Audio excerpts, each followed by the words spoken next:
Surface Laptop 3. I was excited when Microsoft announced it. I finally have it here, and of course, I put it through some of its gaming paces. Let's go find out.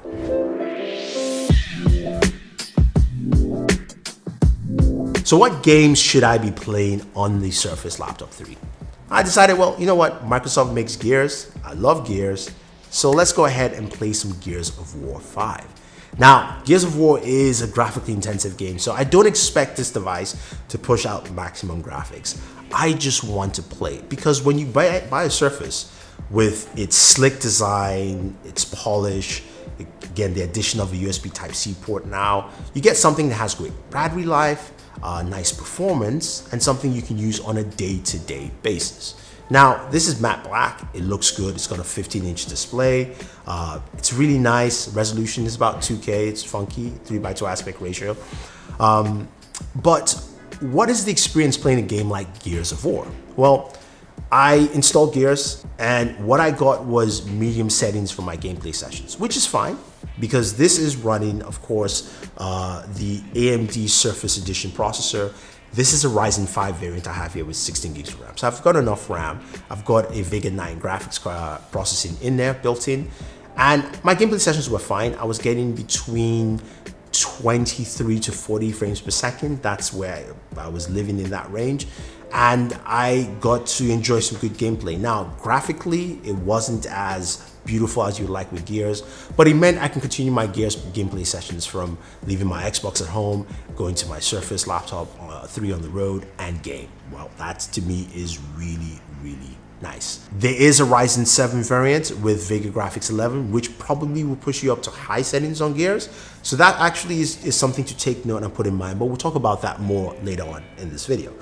Now, I also went ahead and played some Fortnite, which of course everyone is back into playing because Chapter 2 is out. I am terrible at it. I died quite a bit, but I think I died once in this video. Hopefully Daniel didn't put it in. Anyway, Fortnite played well, medium settings as well, and with this game again, it ran well. There were some occasions where it kind of glitched, but I think performance overall for me was really good on Fortnite. And I think this is where you would live with the Surface Laptop 3.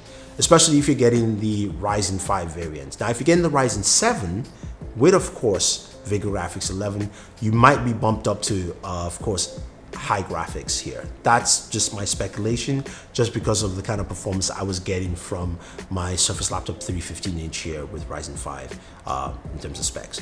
I think overall you like the feel of this laptop. It's a really good laptop. The keyboard feels different for me this time. Now, the Surface Laptop 2 keyboard was a bit clicky and more responsive in my mind. This feels a little bit shallower, I think, because of the depth and space of this device. Plus, while typing on it, it takes some getting used to. So I was playing some Typing of the Dead, and that's a game, of course, you gotta be really responsive to. And I think it's still handled well, but just putting in mind, you will have to take some getting used to. Now, the Surface Laptop 3 also has a removable or swappable hard drive, which Microsoft says that you do have to do that upgrade with Microsoft Reps. I haven't tried it out yet because I don't have the tools, but it's something I would like to definitely check out, and hopefully I'll inform you guys on that in the future.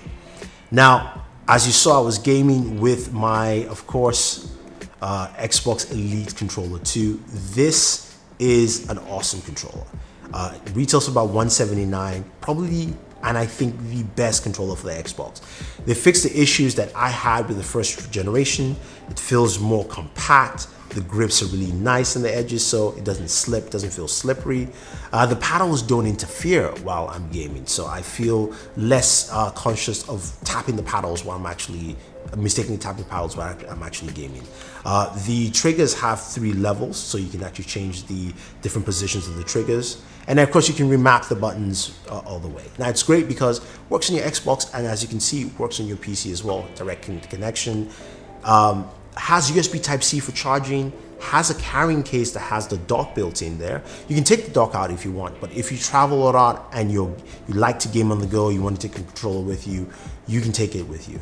And that's what I like about it. And I think it goes well with the Surface Laptop 3. But anyway, guys, that's my thoughts on this device. I think it's good. for gaming, for light gaming. You can do the games you like on medium settings. And again, remember, Gears is a graphically intense game. So the fact that it can run that, to me, says a lot. Not as favorable as I would like, and not as favorable as I like with a device that is priced pretty much up there, especially if you want to get better performance out of this. You're spending about $2,000 for the 15-inch laptop 3 with a Ryzen 7 and VIC Graphics 11. This version I have here is $1,500. Now, something that might be equivalent is the Razer Blade Stealth 13.